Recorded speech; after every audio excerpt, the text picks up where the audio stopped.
Hi everyone. So last lesson we learned the dominant G7 chord, which consists of the G major chord, and we added the flatted seventh. It goes from the F sharp to the F natural. And we're going to do a song with that today. And everybody has heard the G7 or the seventh dominant chord in a pop song. If you think about this.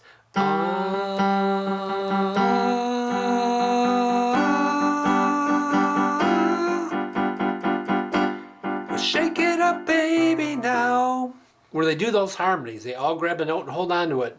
That is the seventh chord. It's a different key. I think they're playing in the key of D, so that's going to be a G.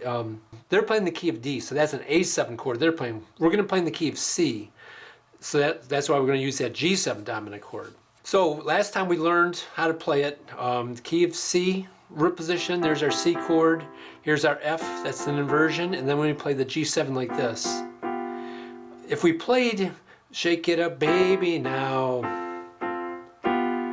listen to how that sounds compared to if I played a G major chord. Shake it up baby now, twist and shout. I mean, either way works. But that G7, there's some tension. That's kind of what rock and roll was about, and the blues and jazz was about. There's some tension that wants to bring you back. So that's kind of what the purpose of that seventh chord is.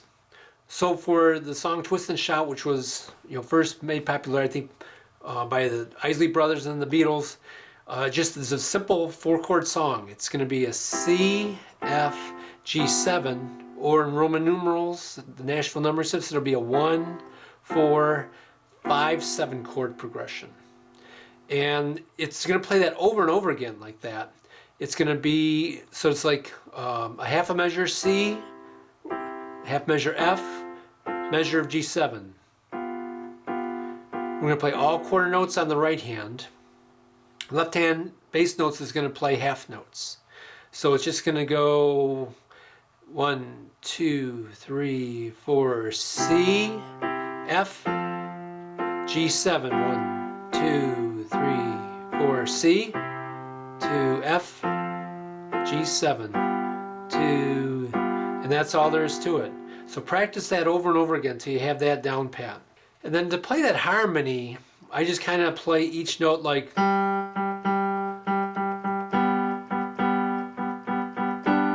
just keep adding,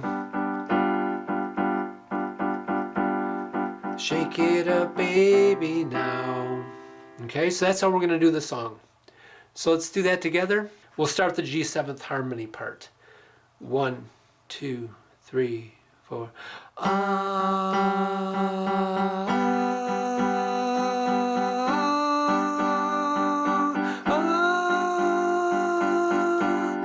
Shake it up, baby, now.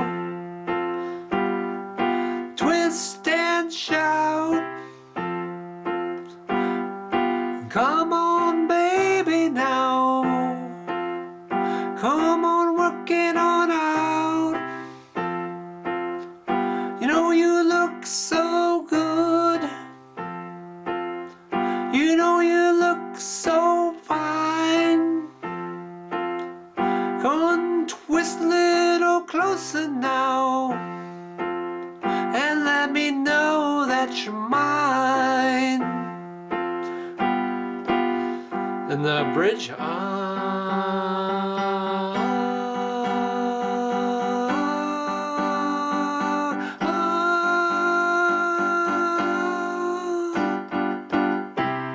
on the C. So practice this. I think it's a great example of that dominant 7th chord. Hope you're having fun. Thanks for watching, and I'll see you in the next video.